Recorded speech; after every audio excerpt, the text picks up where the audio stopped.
सम्मान में वकील यादव ये 500 भैया के तरफ से रहा नमस्कार करते हैं। आप सबके ये बात में मुझे पैसा देते हो बड़ा नीक बात बताओ तुमने हारमोनियम मास्टर और नौजवान कहीं से घूम के अपने घरे आए अब इनकर नजर हम रही पर मान ला हम ही अइले कोनो गलती तो ना कैली ई बढ़िया कहला मेहरारू उदास बैठल ये मुंह फुला के क्यों जी क्या बात है तबले घूम गई दूसरे हो घबराइले घूम गई। हाँ जब घबराइले घूम गई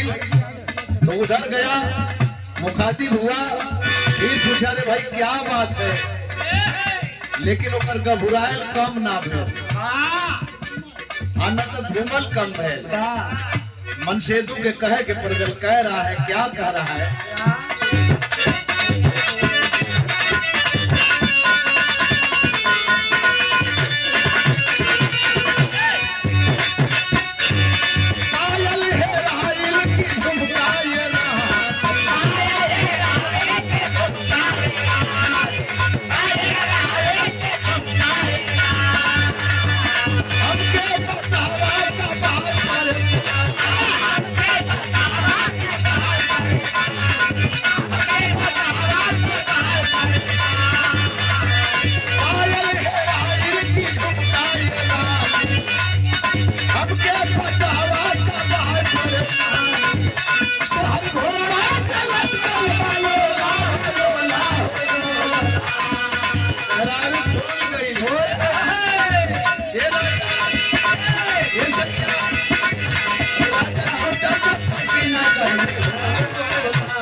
ठंडा ना चाहिए जो खाम वाली चीज ना चाहिए खाला की रात तरीका तो अभी जा रहा हूँ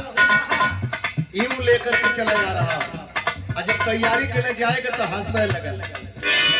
मेरा रुआ हो भैया हंसत के कलश की कहा हो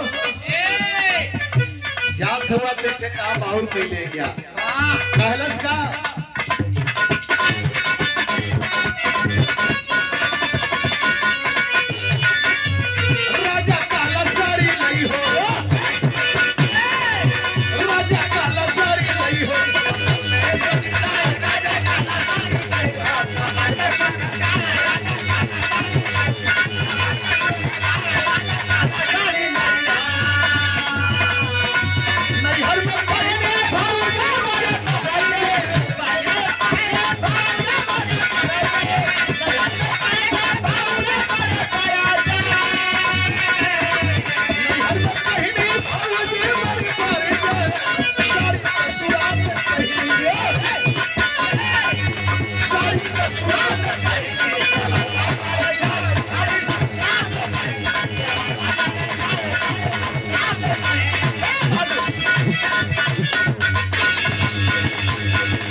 अरे केहू का